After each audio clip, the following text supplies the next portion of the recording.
નમસ્કાર મિત્રો, દેશ દુનિયા ગુજરાત અને ખેડૂતને લગતા મોટા સમાચાર જાણીએ તે પહેલા ચેનલમાં નવા છો તો આપણું ગુજરાત ચેનલને સબસ્ક્રાઇબ કરવાનું ના ભૂલતા। વિધાનસભાના અધ્યક્ષ શ્રી શંકરભાઈ ચૌધરીના હસ્તે થરાદ ખાતે શસ્ત્ર પ્રદર્શનનું ઉદ્ઘાટન। આજે રાજ્યમાં માવઠાની આગાહી 24 થી 26 જાન્યુઆરી દરમિયાન કાંતિલ ઠંડી પડશે। સુરતમાં કોંગ્રેસના સાંસદ જ્ઞાનીબેન ઠાકોરે ભાજપના સાંસદ ગોવિંદ ધોળકિયાની કરી પ્રશંસા।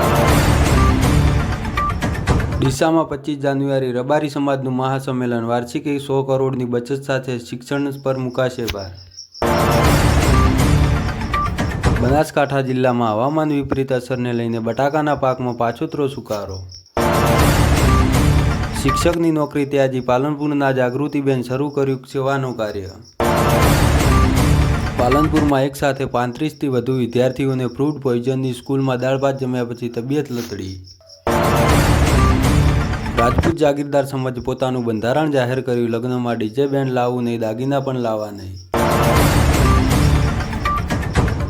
ખેડૂતો માટે રાહતના સમાચાર, ગુજરાત પરથી માવઠાનું સંકટ ટળ્યું, હવે 2 દિવસ હાડથી જેવડી ઠંડી માટે તૈયાર રહો।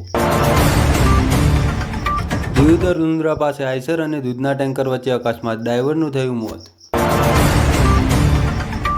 બનાસકાંઠામાં ઓરીના કેસો બાદ ગાંધીનગરમાં આરોગ્ય તંત્ર સતર્ક। રાત્રે 3 વાગે રચાશે ઇતિહાસ, અલ્પેશ ઠાકોરની આગેવાનીમાં 2 લાખ લોકોનું મહાસંમેલન। અંબાલાલ પટેલની મોટી આગાહી, ફેબ્રુઆરીમાં કમોસમી વરસાદની દસ્તક, ખેડૂતોની ચિંતામાં વધારો। મુખ્યમંત્રીનો ગ્રામીણ આવાસ યોજનાના લાભાર્થીઓ માટે મોટો નિર્ણય, 9000થી વધુ કુટુંબો હવે પોતાના ઘરના સાચા માલિક બનશે। રાજ્યના ગામડાઓમાં ઇકોનોમિક હબ બનશે, ત્યારે જ વડાપ્રધાનનું વિકસિત ભારત 2047નું વિઝન સાકાર થશે। મહેસાણાના બેડસા ગામે વરઘોડા પર પથ્થરમારો, મહિલાને ગંભીર ઇજા। 35 વર્ષથી ફરાર હત્યાના આરોપીને પાટણ પોલીસે બિહારથી ઝડપી પાડ્યો।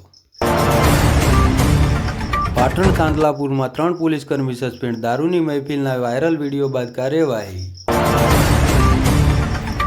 બનાસકાંઠા વિભાગના સંઘ કાર્યાલયમાં વંદે માતરમ ભવનનું લોકાર્પણ થશે।